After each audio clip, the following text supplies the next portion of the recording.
কুমিল্লা নগরের new market এলাকায় গেলেই চোখে পড়ে কয়েকটি মিষ্টান্ন দোকান।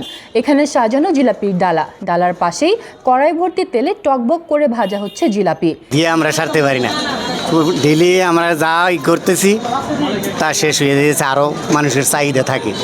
গরম গরম জিলাপি তেল থেকে উঠেই ডুবে যাচ্ছে মিষ্টির শিরায়, মুহূর্তেই চারপাশে ছড়িয়ে পড়ছে মিষ্টি ঘ্রাণ। আমাদের জিলাপির ঐতিহ্য আছে, আজকে প্রায় বিগত 50 বছর বাবদ আমরা এই জিলাপি বেচতেছি। এখানকার জিলাপি দোকানগুলো প্রায় অর্ধশত বছরের পুরনো।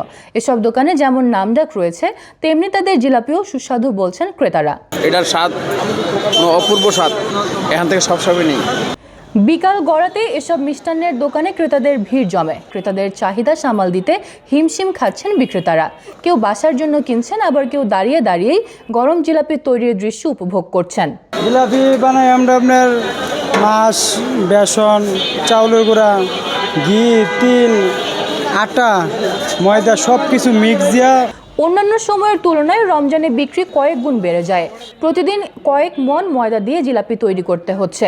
বিশেষ করে ইফতারের 1 থেকে 1.5 ঘন্টা আগে বিক্রির সবচেয়ে বেশি হয় বলে জানিয়েছেন ব্যবসায়ীরা। মানুষ তো ভালো বলতেছে, ভালো না বললে তো নিত না। আজকে 8 দিন চলতেছে রমজান, 9 দিন, তো 9 দিন চলতেছে, সবাই তো নিতেছে। আর আমরা রমজান মাসে বিক্রি করতেছি মাশাআল্লাহ খুব ভালো, ডেলি 120 থেকে 30 কেজি বিক্রি করা হয়।